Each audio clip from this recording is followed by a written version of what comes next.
When the phone rang that morning, I was pruning the bougainvillea that framed the front porch of my little San Diego bungalow. The Pacific breeze carried the salt of the ocean, the same scent that had anchored me through years of widowhood. Seeing Amelia's name light up my screen should have filled me with joy. Instead, I hesitated. It had been months since she'd called me without Daniel's shadow lurking somewhere behind her words. "Hi, Mom," she said flatly, as though we were business acquaintances. "Sweetheart," I answered, forcing warmth into my voice. "I was just wondering when the big day is. I'll need to arrange time off." A pause, then words that cut deeper than any scalpel I ever held during my decades as a nurse. "Oh, we already got married yesterday. Just a small ceremony in Los Angeles. Only people who really matter." For a moment, I couldn't breathe. Only people who matter.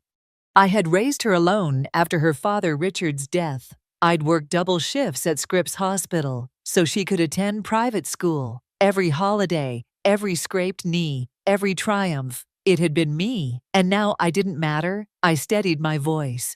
"I see. Well, congratulations." "Thanks," she continued, her tone lighter, almost rehearsed. "Daniel and I thought it would be better this way, less stressful. But we do need one thing from you. Can you send us the keys to the beach house? Daniel says it would be perfect for our honeymoon. He's always wanted to see La Jolla in the fall." There it was, the real reason for the call. Not to share her joy, not to invite me into this milestone, but to claim the one place still tethering us together. The La Jolla Beach House, my sanctuary. Bought with the last of Richard's insurance money, it had been our summer escape for 20 years. Amelia learned to swim in those waves, roasted marshmallows on that sand, and once declared, barefoot at 12 years old, "Mom, I'm going to get married right here someday." Now she wanted it handed over like a hotel reservation. I gripped the phone tighter. "Of course, sweetheart, I'll make sure you get the keys." She thanked me quickly, then hung up. No details about the wedding, no mention of a dress, a cake, or even a photograph, just the demand for my house. I stood on my porch, the shears heavy in my hand, staring out at the restless line of the horizon. I wasn't just excluded, I was erased. But as the waves rolled steady against the shore, so did a thought. If Daniel believed he could charm his way into my daughter's life and steal the one thing she and I loved most, he had underestimated me. This wasn't the beginning of their honeymoon. It was the beginning of my plan. 2 years earlier, when Amelia first brought Daniel to dinner, I remember setting the table in my San Diego townhouse with my grandmother's china. Amelia had asked me to make my lasagna, the dish she'd begged for since she was a girl. She wanted everything to be perfect, and I wanted that for her too. After years of hearing about heartbreaks and dead-end boyfriends, she finally sounded truly happy. Daniel arrived in a tailored navy suit, holding a dozen roses like he was stepping out of a commercial. His smile was wide, polished, and so very practiced. "Mrs. Carter, what an honor," he said, handing me the flowers.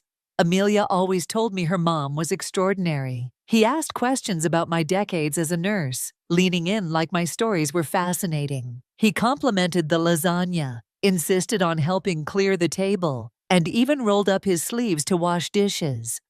To anyone else, he was the image of a perfect gentleman. But I had lived long enough to recognize when someone was performing. What unsettled me wasn't his politeness. It was his interest in things that had nothing to do with Amelia. 3 separate times during dinner, he brought up my La Jolla Beach House. "So Amelia says you've owned the beach place for 20 years, he said, twirling pasta around his fork. "That must be incredible property value, right on the Pacific. Do you rent it out?"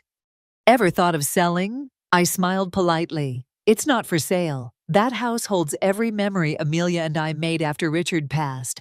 "Of course," he replied quickly, flashing that rehearsed grin.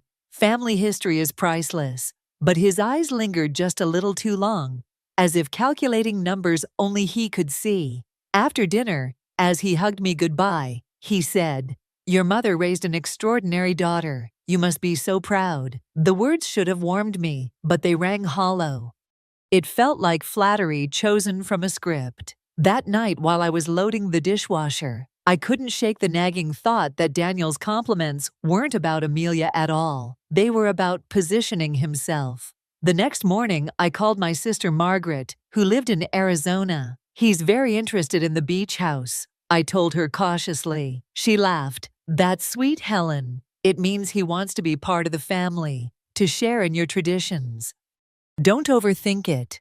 I wanted to believe her. I wanted to believe my daughter had finally found someone who cherished her. But as I stood at the kitchen sink, staring out at the jacaranda trees blooming purple on my street, I remembered Richard, my late husband, how he had that same easy charm, that same ability to make you feel special until the moment you weren't useful anymore. And though Amelia's smile that night was the brightest I had seen in years, I felt a chill crawl up my spine.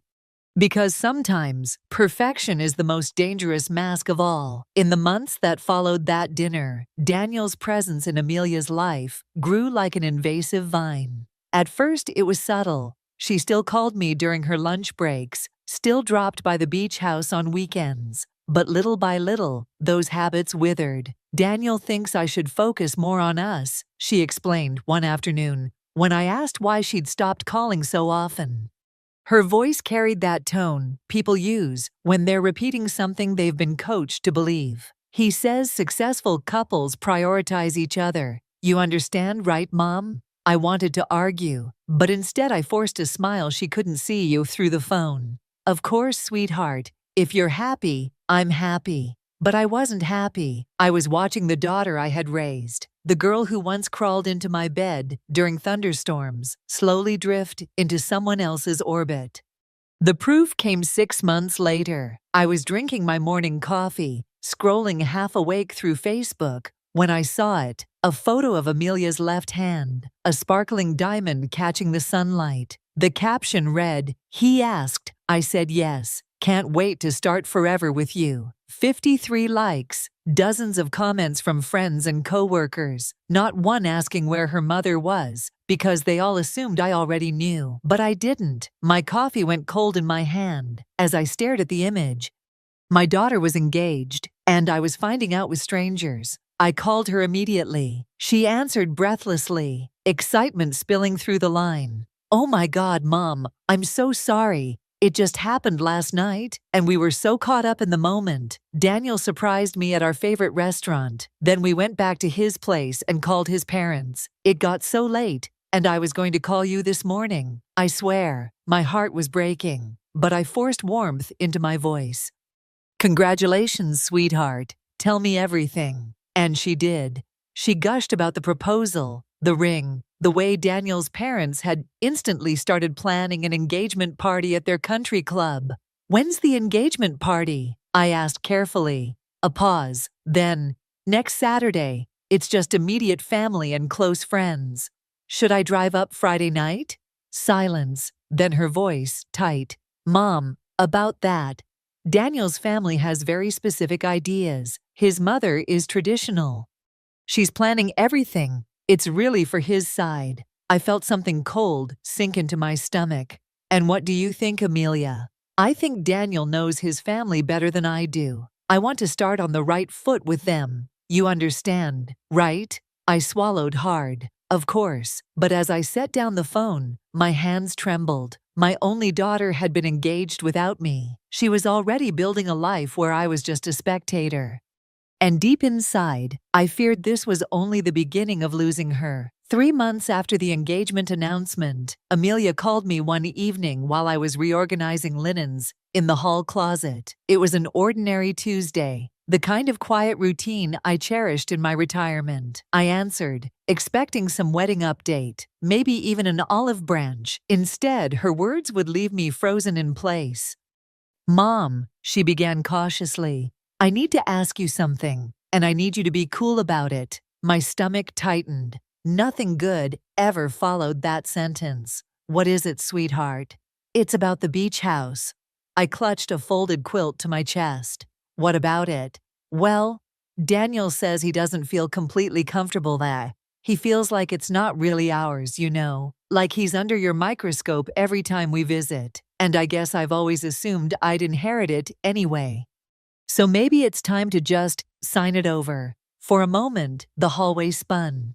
That house was more than property. It was memory and survival, the last tangible piece of Richard's legacy. It was where Amelia learned to swim, where she roasted marshmallows at 12 years old, and declared she would get married barefoot on that sand one day. I cleared my throat, forcing my voice steady. Amelia, that house has been in our family for 20 years.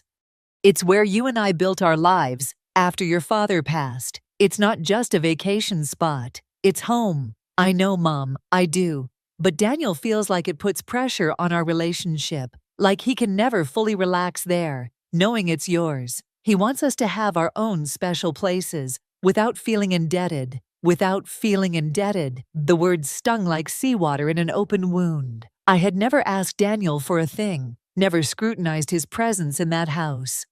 But now he was planting seeds in Amelia's mind, twisting our memories into burdens. I tried to soften my tone. Sweetheart, I'm not asking you to give me anything. I'm offering you the space we've always shared. Her voice was hesitant, almost apologetic. I know, but maybe it's healthier if we find somewhere new, somewhere just for us. That was when I realized what Daniel was doing. He wasn't simply cutting me out of wedding planning or family gatherings.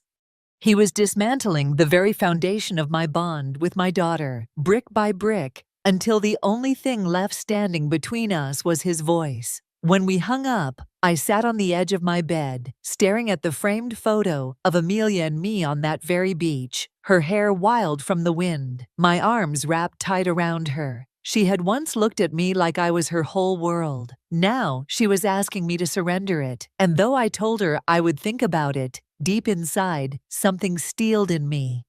If Daniel wanted my beach house, he would soon learn it came with more history than he could ever handle. After that call, I knew I couldn't just sit back and hope for the best. Daniel wasn't going to stop at wedding guest lists or holiday plans. He wanted the beach house, the inheritance, and, if I wasn't careful, my daughter's independence too. So I did what every mother does when cornered. I fought back quietly. I called a local private investigator, an old colleague of Richard's brother, who had transitioned into private work after leaving the San Diego police force. His name was Victor. We met at a quiet coffee shop downtown, where the hum of tourists blended with the ocean breeze. I need you to look into my future son-in-law, I said, sliding a photo of Daniel across the table. I can't explain it, but something in my bones tells me he isn't who he says he is. Victor studied the photo, then nodded. Leave it with me. 1 week later, he called me back. His voice carried the heaviness of bad news. Helen, you were right to worry. We met again, this time in his office, where files lay stacked in careful order. He pushed a folder toward me. Inside were records, marriage licenses that never led to weddings, financial reports, and even a few old police notes. Daniel had been engaged twice before, once to Emma Harrison, the daughter of a wealthy restaurant chain owner. Another time to Sarah Blake, whose family controlled several real estate properties along the California coast. In both cases, Daniel had isolated them from their families, whispered about boundaries, then tried to gain access to their assets. Both engagements ended abruptly, one after Emma's father discovered Daniel's gambling debts, the other when Sarah's brothers confronted him about suspicious withdrawals from her trust fund. But what made my stomach truly twist was deeper in the folder. Newspaper clippings from the late 1980s, a failed business partnership. The name leapt out at me like a ghost. Morrison. Daniel's grandfather? I asked. Victor nodded. William Morrison. He and your late husband Richard were once partners in a shopping center development project here in Southern California. Morrison embezzled millions from their joint accounts, vanished to Florida, and left Richard bankrupt.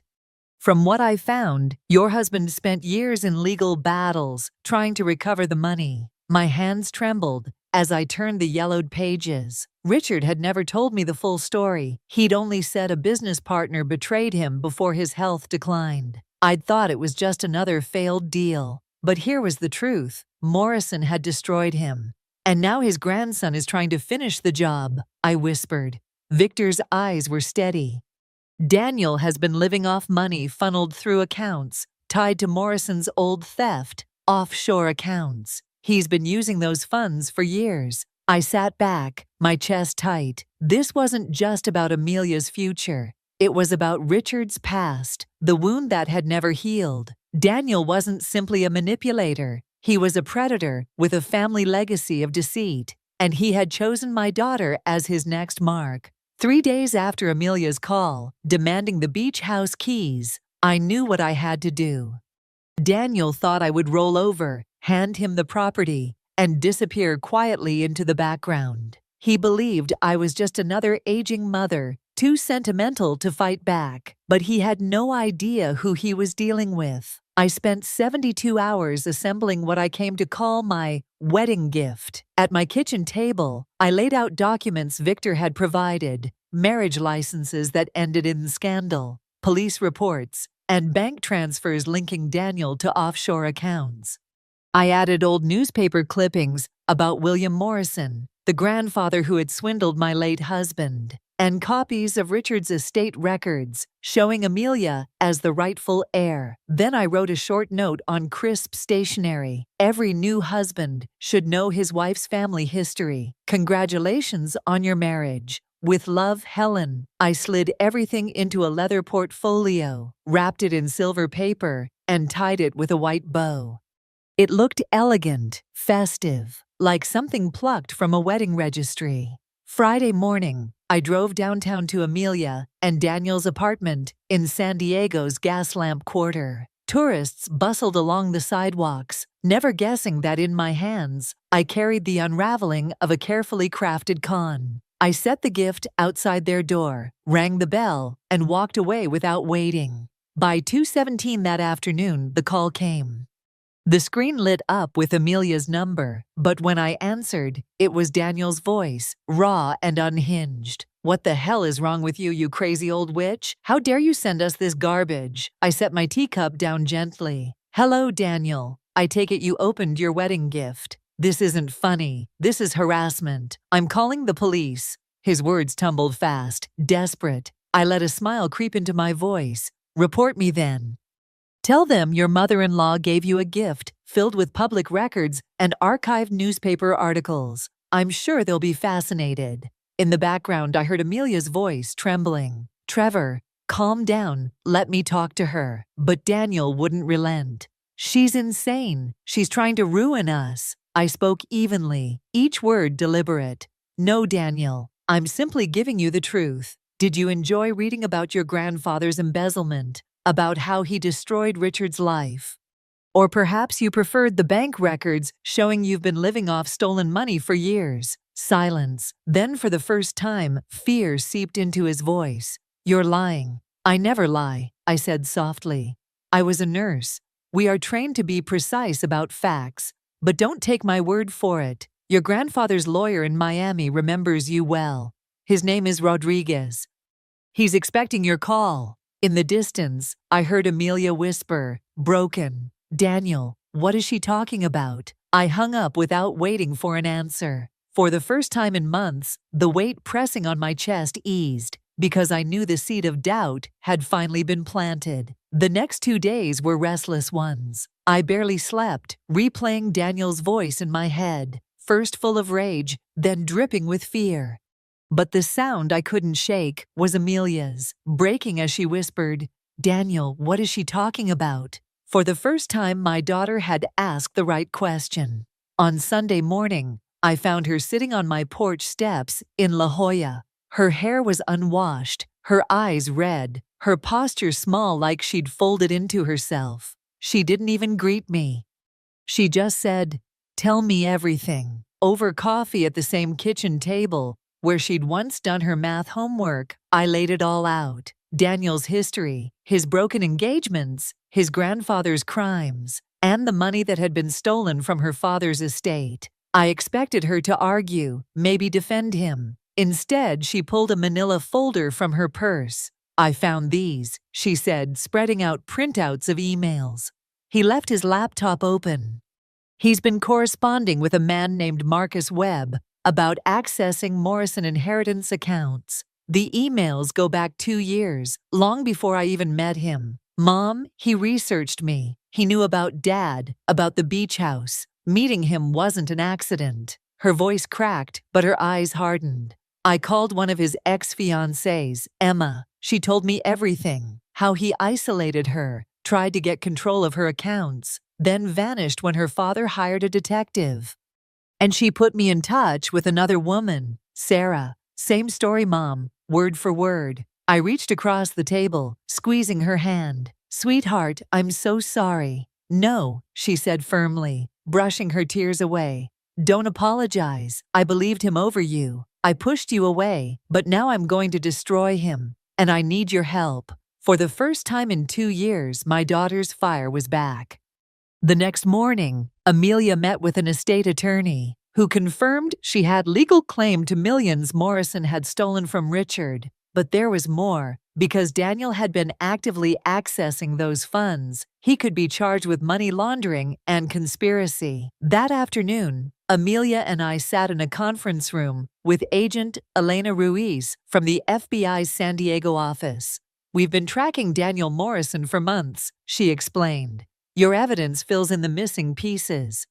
If you're willing, we can set up a controlled operation. Amelia didn't hesitate. I'll do it. Friday evening, Daniel returned, bouquet of roses in hand, eyes soft with manufactured regret. I made mistakes, he crooned, but we can start fresh. I love you, Amelia. What he didn't know was that microphones hid in the lamps, and a small wire lay beneath Amelia's blouse. At 9:31 p.m., he leaned close, whispering, all I need is access to your accounts. Once that money moves, it's ours forever. Her voice was steady. So you admit you married me for the inheritance? Yes, he said, and you should be grateful. The door burst open. Agents stormed in, their voices sharp. FBI, hands where we can see them. Daniel's mask cracked in an instant, his perfect smile collapsing into raw panic as they cuffed him in front of the woman he thought he had conquered. And I, watching from the safe distance Agent Ruiz allowed, felt the tide finally turn. The news hit San Diego by Monday morning. Headlines splashed across the Union Tribune. Local man arrested in multi-state fraud scheme. They didn't name Amelia, but Daniel's mugshot, once charming, now hollow, stared out from every screen. The trial began 6 weeks later. Amelia stood in the same courthouse where I'd once fought for guardianship papers after Richard's death. Now she faced the man who had tried to erase her mother from her life. She testified with strength I hadn't seen since she was a teenager. She spoke of how Daniel had isolated her, convinced her I was holding her back, how he'd chipped away at every bond she had. He didn't just steal money, she told the jury, her voice steady. He tried to steal my family, my history, and the trust I had in myself. 2 other women, Emma and Sarah, joined her. Together, they painted a picture of a predator who had refined his scheme across years, always targeting successful women with family assets. When Amelia finished, the courtroom was silent, every eye fixed on her. She had turned her pain into undeniable truth. Daniel's defense tried to paint him as reckless, not criminal. But the evidence, bank records, offshore accounts, and his own recorded confession, crushed that argument. The jury deliberated for barely 3 hours, guilty on all counts. At sentencing, the judge's gavel echoed through the chamber. 12 years in federal prison, full restitution to the victims, and the accounts Daniel had siphoned would be redirected back to their rightful heirs. For Amelia, it meant nearly $4 million from her father's stolen estate. When we left the courthouse, Amelia slipped her hand into mine. For the first time in years, it felt like my daughter was truly with me again. That evening, we sat on the porch of the La Jolla Beach House. The Pacific stretched wide and endless before us. We flipped through old photo albums, Amelia laughing through tears at sunburnt noses and sandcastles lopsided from the tide. Mom, she said softly, I'm so sorry for everything I let him convince me of. I shut you out when you were the only one fighting for me. I wrapped my arm around her. You were manipulated by an expert liar, but you came back. That's what matters. She nodded, her eyes fierce again. Next time I walk down an aisle, it'll be barefoot in this sand, with someone who loves you as much as they love me. As the waves rolled steady against the shore, I felt something in me finally release, because in the end, truth had been the gift that saved my daughter. And once truth is unwrapped, it can never be taken back.